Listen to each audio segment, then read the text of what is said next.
life, mental illnesses, testicles, apples, love, politics, global hunger, video games, premature ejaculation. Words of wisdom. Hello friends, welcome to an episode of Words of Wisdom. Words of Wisdom. This week's going to be interesting because I've got a butt ton of questions to answer from you guys. So without further ado, I'm just going to kick it off. I will say first off, I don't know if it was a good idea to play Afro Samurai while I'm doing this because I need to focus. But here we go. Okay, question number 1 is from Bobby W. Hello, when you going to give me my money back? When you give me the product I paid for, buddy, that's when you're going to get your money back. Alright, that was a weird answer. That's not how that's supposed to be answered, is it? No, you're not going to get your money back. So, no, you're not getting it back. That's the answer to your question. Alright, next question is from Lindsay, who asks, why? Well, Lindsay, honestly, I don't know. But I think that's a very, very good question. In this world today where we want answers for everything and everything must have reason, then I think why should be a question that should be asked more often and we should spend more time thinking about, regardless of the context of the question. I think why really is an important question to ask. So thank you, Lindsay. Okay, next question. Jason F returns for round 2. Why do chips taste better from someone else's plate? It's a fact that they do. Well, if it's a fact that they do, then you probably don't really need me to answer that, I guess. But you've asked why, which is great. A good why. Why is it a fact? Well, Jason, as I did last time, I'm going to give you a little demo of the example while I explain that to you. So here we go. Here is the demonstration of why chips taste better from someone else's plate. Alright, so here we are on the couch, demonstrating why crisps taste better from someone else's plate. So I've got my plate of crisps here, ready salted, Walkers, nice, and I've got this plate next to me here. It doesn't belong to me, it's not mine, but it's the same flavour and brand of crisps. So I'm going to take a bite, and yeah, ready salted, Walkers, nice, nothing wrong there, nothing wrong about that at all. I'm just going to take one from here. It's just more gratifying. It's just so much nicer. I think the idea is, it's a double theory. There's a double theory there. There's a grass is always greener theory, which, you know, where you kind of feel like everything's better. The stuff you don't have, everything you don't have is better than what you have, even if it's probably exactly the same. So I kind of want to keep taking Chris from her plate here, because it's actually really more about taking what I've already got. Like, I've got these. Here, I could actually just put them away and just eat everything from this plate, and it's going to be a lot tastier. The other theory is the fact it's like a possessive thing. Oh, don't know how I missed that. It's a possessive thing. So, not only am I enjoying the fact that the grass is greener on that plate, it's also a case of me going, well, I want it and I want to take it. I think it's like a real kind of caveman instinct of mine. Like, I want that, and I'm going to take that, even though it's the same as what I've already got, which I've now put to one side for later. I've taken for granted I've already got it. What are we going to think? I mean, something deep down inside that actually makes this crisp on another plate taste better than my own. I'm just going to keep taking, I can actually just keep taking them, and they're always going to be good. They're really nice. So, I hope that explains it. It's just like an instinct within us that goes, I like what I have, but what other people have, that's better. So, yeah, that's the answer to your question. Thank you very much. This has been a very tasty example. Thank you. Cool, so there you go, that has it. Ha! Thank you very much, Jason. Thanks for asking the question. Next, Bobby returns with another question, and I'm going to ignore that one. Wah, wah. Okay, Tom S. asked me, have you listened to the Crosses album? Yes, I have. I listen to it all the time, and I can't stop listening to it. It's a superb album, and I love it. I love it to pieces.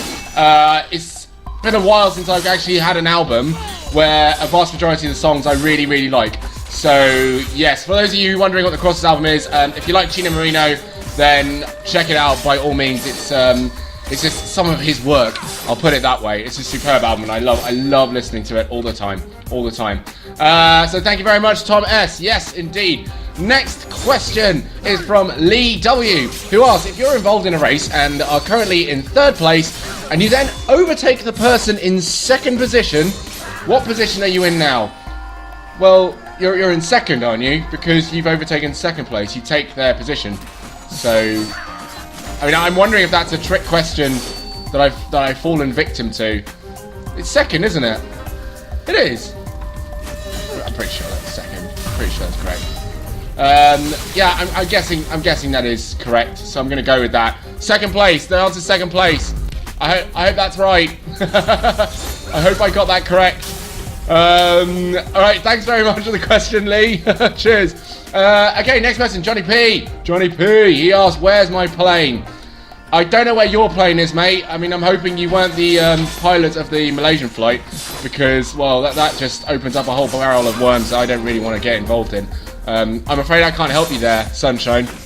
I don't know where your plane is, but do let me know if you find it, and let me know if you have any clues as to where I might be able to find it, because then we can find it together, and I'll find it for you, and then you'll have your plane back. At least let's hope. Let's all hope and dream, my friend. We'll all hope and dream. Thank you very much for the question. All right, moving on. Aiden T asks, have you ever been a figure skater for a third world country? Oh, well, no, I haven't. But you know what? I actually kind of would. I kind of wouldn't mind if I was. I think that'd be quite cool because those guys are ripped. You know, I don't care how feminine they might be able to move. I mean, that's just a sign of their strength and flexibility, I suppose. Yeah, I wouldn't mind. I wouldn't mind being a figure skater, and certainly not for a third world country. I guess I kind of would have the underdog story. What's the word? What's the word I'm looking for? Advantage? The advantage of being the underdog in the whole story of figure skating, which would be nice. You know, they make a film about me and stuff about the third world country figure skater.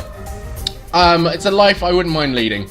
Wouldn't complain about it. And also it'd mean I'd spend more time near snow and ice. So again, don't really mind about that at all.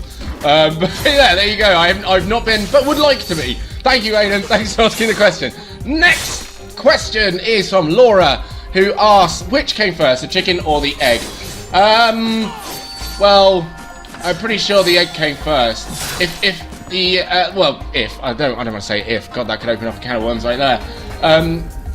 Say the evolutionary story is indeed true, then oh god, I did actually say that. No, I didn't mean to say it like that. Oh crap. Okay, no, what I meant was, through the words of evolution, technically the egg came first because the chicken wouldn't really have been a chicken when the egg came. Chicken would have evolved to become a chicken, but would have had to have been hatched from an egg as such. So technically the egg came first, right? Yeah. Sorry, I'm sorry to anyone who now is going to partake in a discussion about creationism and evolution and stuff. I'm sorry about that. It's gonna really piss someone off now. I'm gonna be in so much trouble. Hopefully not. But yes, that's the answer I have for you. So there you go. Okay, thank you very much, Laura. Thanks for the question. Right, Lauren. Hello, Lauren. Lauren asks, why are lions lions?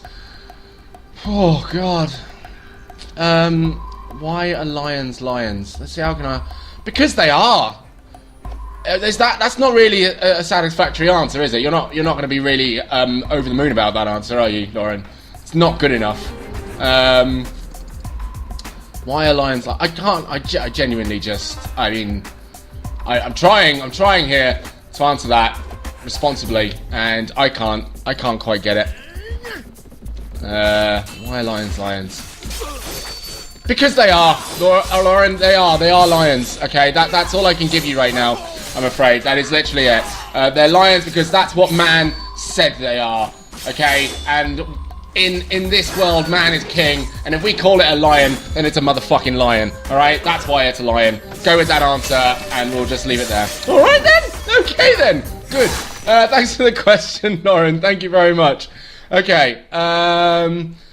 Aiden T jumps back again. Look at this. This guy he loves it. Have you ever jumped on a chicken and realised you only wanted a cracker? Yeah, I have done that actually. I'm going to take that in a way that I think it's meant to be. I'm pretty sure I'm trying to be really random there, but actually I can see how I can interpret that question. I've jumped on many a chicken and only wanted a cracker. And it's always until I finished eating the entire chicken that I realised all I wanted was a cracker. But it happens, you know, your eyes are bigger than your belly. What are you going to do? What are you going to do? Thanks for the question, Aidan. Ha! Laura comes back again. Daddy or chips? Oh, I mean... Oh, I don't know how to answer that, really.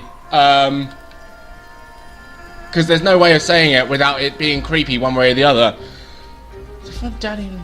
I mean, if you're asking me about father figures, then dad. But if you're asking me whether or not I'm hungry, then chips. Okay? Cool. Thanks very much. All right. Then we will go on to John F., who has asked a question here. Oil change on a small block Chevy. Carry out with engine warm or cold? I don't know. Okay. Based on my really, really minimal knowledge I have of vehicles and oil changing as well, I'm going to say... Oil change. I want to say do it. I'm literally trying to operate the only and tiny amount of logic on this matter that I have. I'm gonna say cold. I'm gonna say cold, and I'm too shy to actually explain why that is. But I'm gonna say cold, with only explaining the reason being that Chevys don't. I mean, they're pretty powerful machines, so they get quite hot, and you want the oil to be cold because otherwise it would. I don't know. John, why are you embarrassing me like this? I don't know. I'm gonna go with that thing. I'm gonna say that and hope that I got it right. Let me know if I got it right. I hope I did. But thanks for the question, John. Thank you very much. Okay, Alex. And Alex, hello, sir. How are you? Have you ever seen? Oh God, I lost it. I've lost it. Have you? Oh no. Have you ever seen a? Oh. I'm not. Okay, you know what? I'm not answering that. Alex, that's a very naughty question. that's a very naughty question, and I'm not answering that. So no is the answer to your question, good sir. No. All right? Yeah, that's right. Okay. Thanks anyway. Thanks for taking part, you bastard. Elliot asks, what day is Valentine's Day? Valentine's Day is officially the 14th of February of every year. However, to those truly committed and dedicated to their loved ones, it's every day of the year, and I will always believe that. All right? So that's Valentine's Day. It's the 14th, but every day as well. Okay? Thank you very much for the question. Cheers, buddy. Right.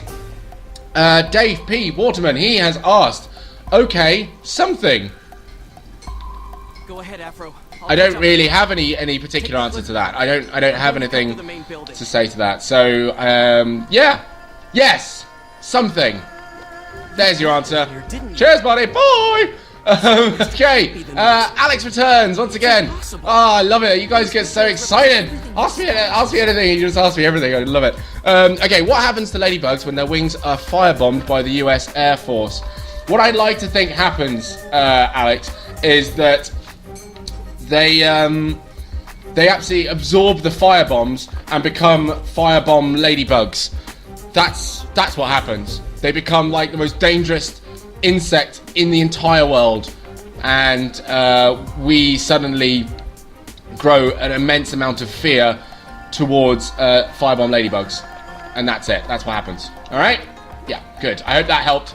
Thanks for the question, Alex. Cheers. And then he comes straight back again with another question immediately. Brilliant. What do men from Myanmar make more often than Malay men before meandering mawkishly through marshlands that are manufactured by Mozambique males with mohawk haircuts? Are you just doing that to give me a tongue twister? You weren't you? I mean, it didn't work. And also that... No. Okay, I'm actually going to try and answer... What do you... Shoes. There you go. That's the answer. Okay? Or footprints. There you go. Yeah, I'm going to say that as well. Don't ask me why, because I don't know. I actually don't know the answer to why, but there you go. Thank you very much, Alex. Thanks for the double question combo. All right. Next question is from Tom M. Hello, sir. How much wood could a woodchuck chuck if a woodcut? I couldn't finish it. I didn't know they couldn't, to be honest. I mean, that's the real question is, how long would it take for them to learn? And, you know, what grade would we get them to? What age are they? You know, what's their stamina rating? Those are the questions I also need to answer, or have answers to, before I can answer that question.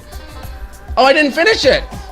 Oh, God! Oh, no, I read it wrong! Oh, I read it wrong! No, it's how much wood could a woodchuck chuck if the woodchuck was Chuck Norris?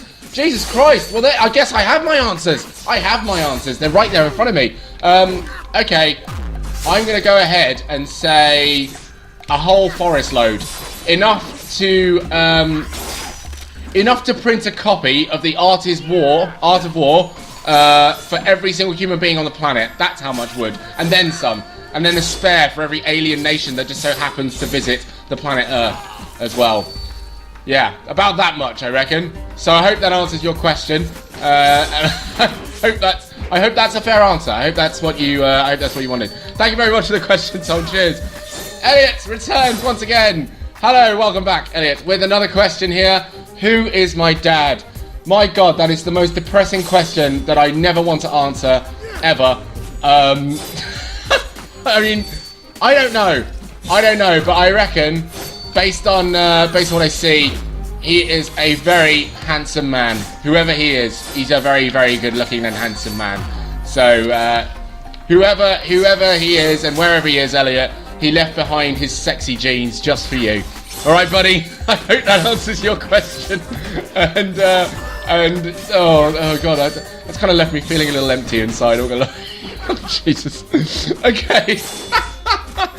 Next question is Melio. He's come back straight again with another question. I keep getting boners in the night. Does that mean I'm gay? Oh my God. Honestly, I think at some point later on in this series, I'm gonna have to start like carefully monitoring the questions that come. Just to make sure, because not that this one's offensive, but I have a feeling that they are going to get there very quickly. No, not really. I mean, it depends what happens in your dreams. If in your dreams there's like a bunch of dudes running around with like gimp suits, but they've got a hole cut where their willy is, and their willies are like bouncing around all over the place, and they've got kind of larger testy satchels than usual, than a regular human being has, and it turns out that you're really excited by that, then there's a chance that, yes, you probably are gay. Also, I guess, through culture, I guess, if you listen to a lot of Lady Gaga, there's probably a chance you're quite gay as well. I think she's like a gay icon, so if you happen to listen to a lot of it, then yeah. If you think she's an icon, then she's your icon, and she's a gay icon for you. There you go.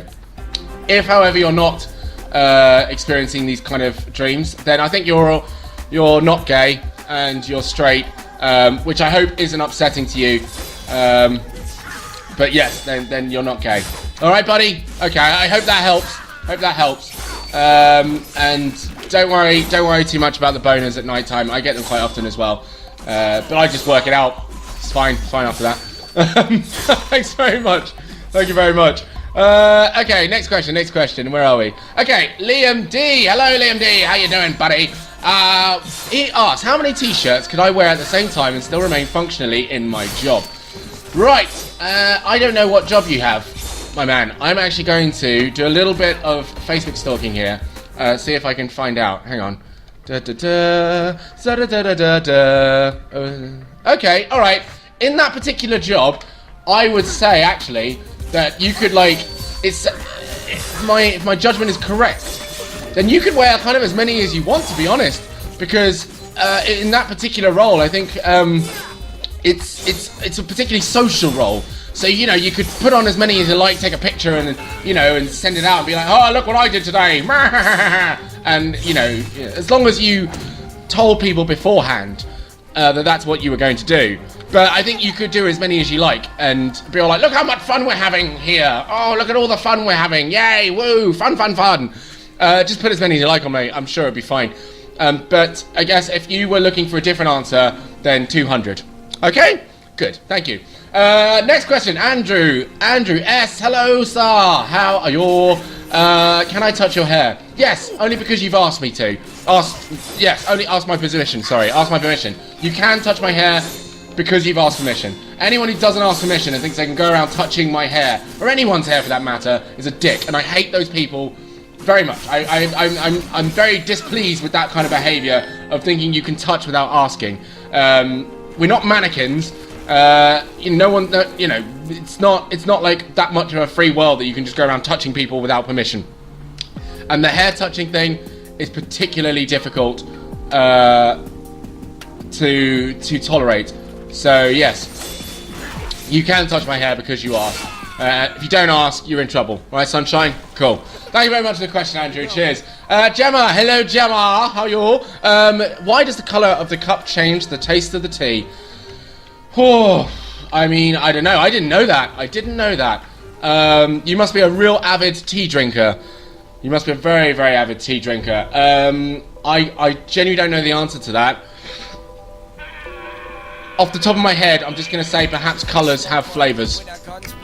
There you go. The chemical imbalances in the colours change the flavour and taste of tea. Perhaps that is what it is. Maybe so. But that is the only logical explanation I have to that. And I also now want to try that. I really want to give that a go and see how it works.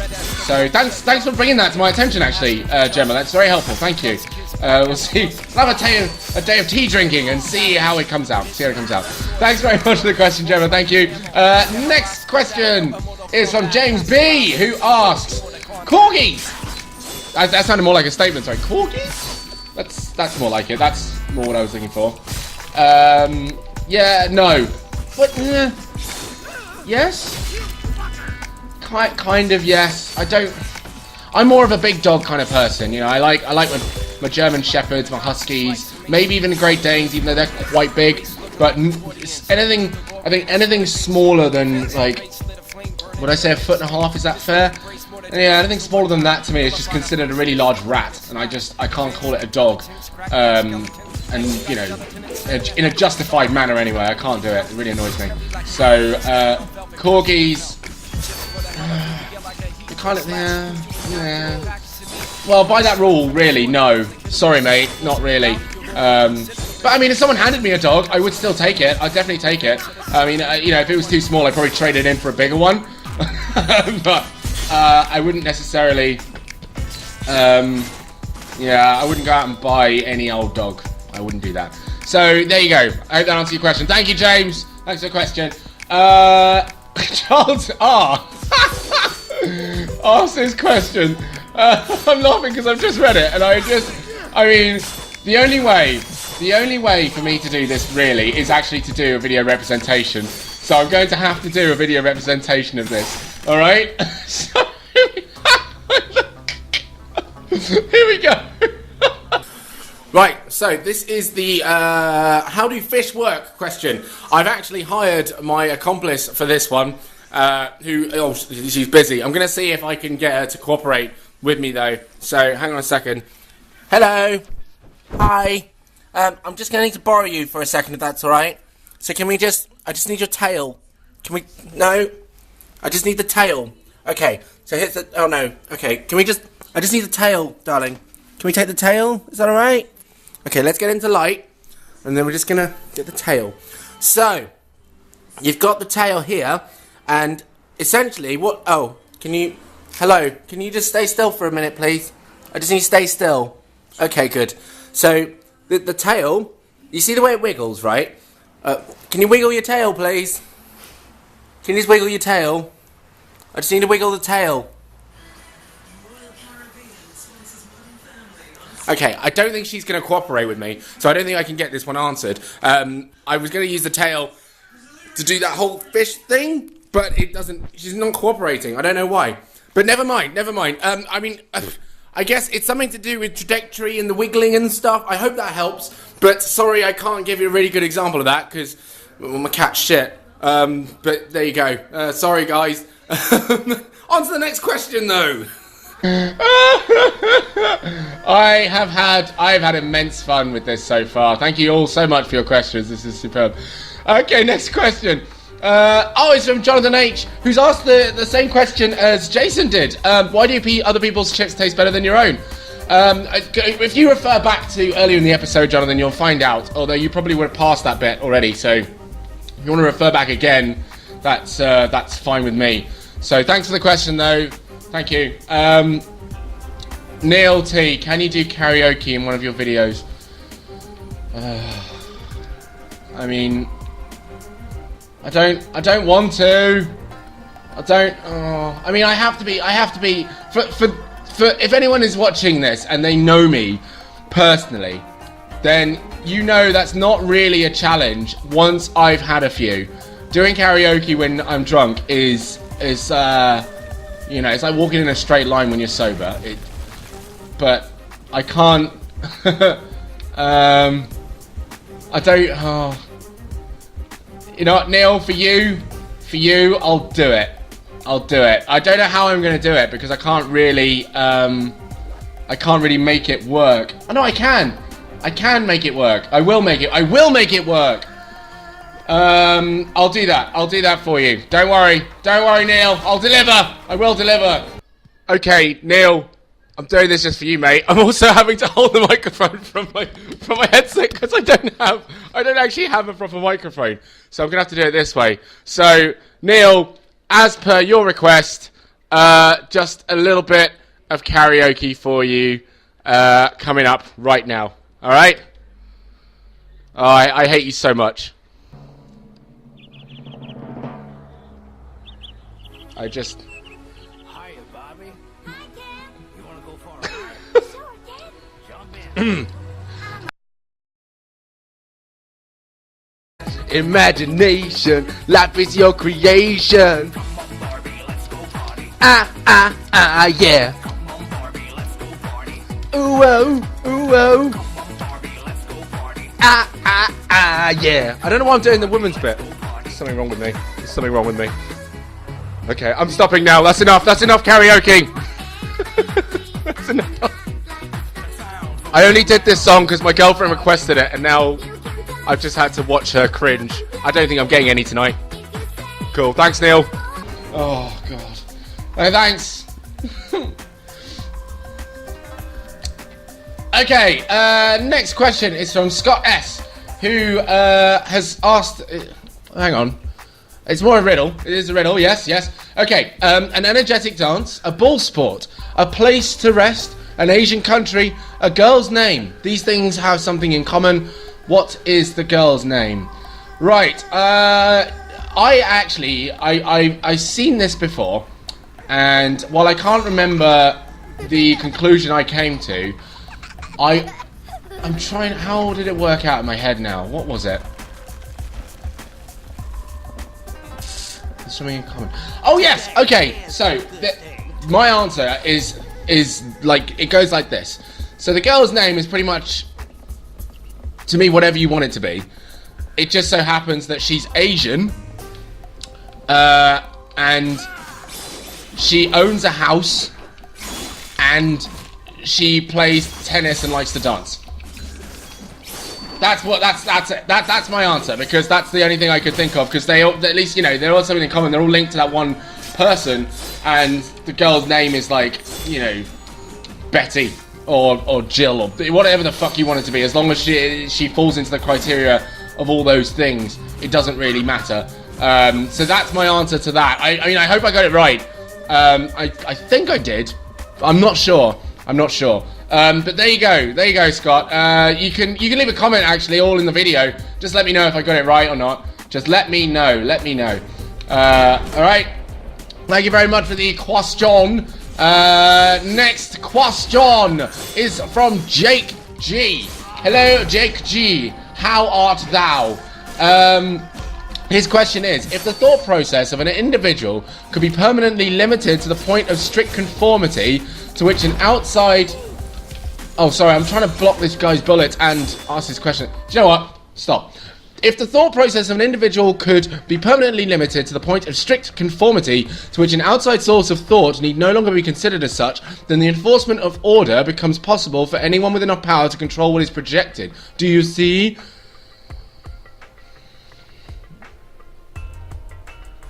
Yeah, I do. I see that. That's a quote. That's a quote. I know that's a quote. I've seen that before. Where have I seen that? I've seen that before, and I don't know where I've seen it.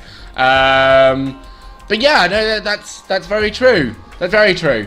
And I don't know if anyone wants me to elaborate at all.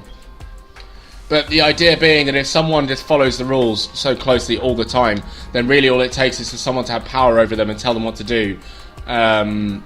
And they'll just do it, and it'll be piece of piss. That's basically what they're saying. Yeah, so that's that. Thank you, Jake G. Thank you very much for the. It wasn't really a quote, but it wasn't really a question, but a quote. Sorry. Yeah. Thank you. Cheers, Jake. Right, get back to this. Focusing. Next question is from Sean M, who simply asks, "Did you have a wank last night?" Sean, no, I did not. I did not. That didn't happen last night. I have my reasons, all right, and it didn't happen. But thanks for asking anyway, and thanks for showing concern towards whether or not I do that. But I just, yeah, don't worry about me, buddy. I'm good. I sort myself out, and everything's fine in that regard. Thanks for asking, though. It's a weird thing to ask, I know. Thank you for asking. Okay, this seems to be the final question here from gentleman Naked Dave. Okay. Hello, Naked Dave. He asks, how do I stop feeling angry? And he says, love you. Love you too, buddy. How do I stop feeling angry? Well, do you know, I think this is actually an issue with, I want to say, particularly, well, my generation, is that fair? Yeah, I would say my generation. Certainly this generation and maybe the generation after it, I guess. It's this idea of happiness. Happiness gets thrown around a lot, and we all want it. We're all searching for it and stuff like that. And it was it was behind the beginning of these videos, to be honest, starting this channel and doing a few other things that I do in my spare time. The snowboarding's another thing as well. That this answer came to me because I asked myself a lot. I was very unhappy for a long time, where I remember doing things and being things I knew I didn't want to be, but I was doing them anyway because I thought it was the right thing to do.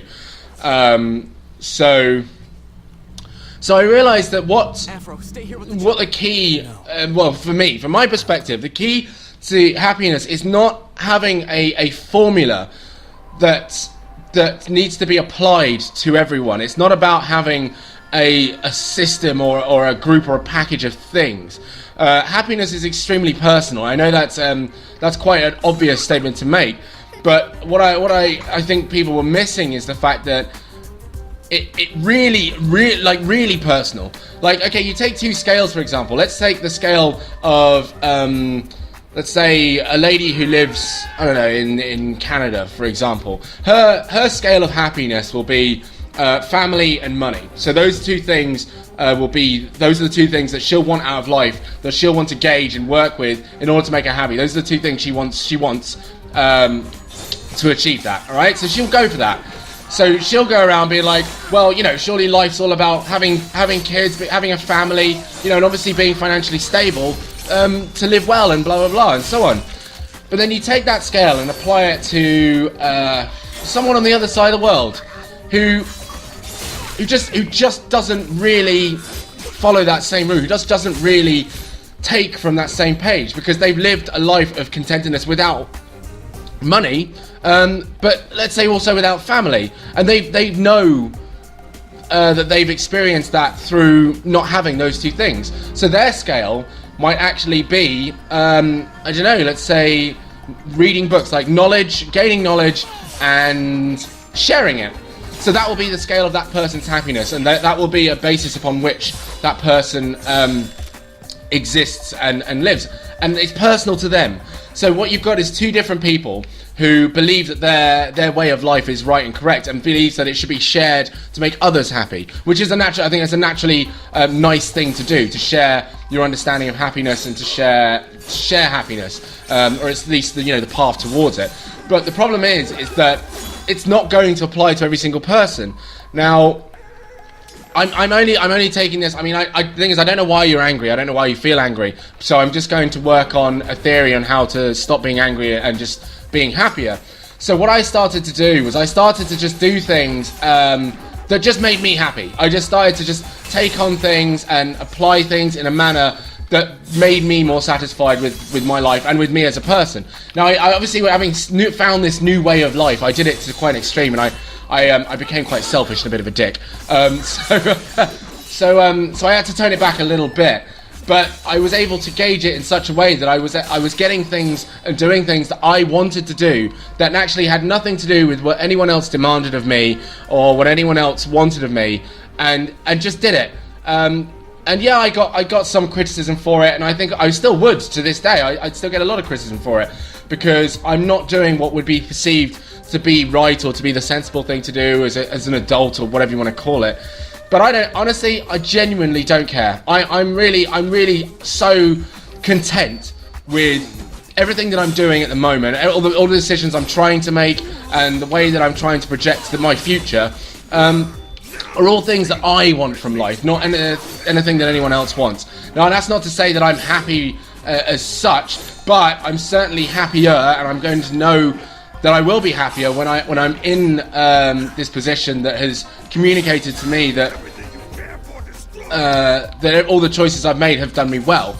I mean, I say that because you can't predict the future. All I know is that right now, everything I'm doing, it's making me happy, and it's continuing to do so. Like every time I post a new video, every time I get a new comment, every time I get a new subscriber, every time I find a new game to play, every time something happens to do this channel, I get like this buzz, this feeling of like I've done something that's all for me, and I can still share it with other people and make them happy doing it as well. And I love that. I love that I'm able to do that. So in that regard, that's kind of what that's my theory behind it. It's doing what you want out of life, doing what makes you happy, and not really adhering to anyone else's beliefs or what they want you to do or what they think you should do. The only reason they'd want you to do that, I think, is because they're unsure about their decisions and they just want it to be confirmed through the actions of someone else, and that's perfectly natural as well. That got really deep for the end of this episode, really deep, but but I hope that makes sense to everyone, and I hope everyone's enjoyed themselves listening to my answers, and I hope that we've all achieved something and learned something new in this episode. But guys, thank you so much for watching. Thanks to everyone who asked questions. I'll be doing this again next week, so please keep them coming. Put them again on my Facebook page. That would be great if they go on the Facebook page right there, and yeah, I'll see you all next week. For those of you who watch regularly, I'll see you all tomorrow in another episode of I Play Games and Film It. But for those who are here for the Words of Wisdom series, I'll see you next Sunday for another episode. As long as those questions keep coming in, keep throwing them in, man. All right, you guys, you take care and be wonderful and have a wonderful day. Take care. Bye bye. Words of Wisdom.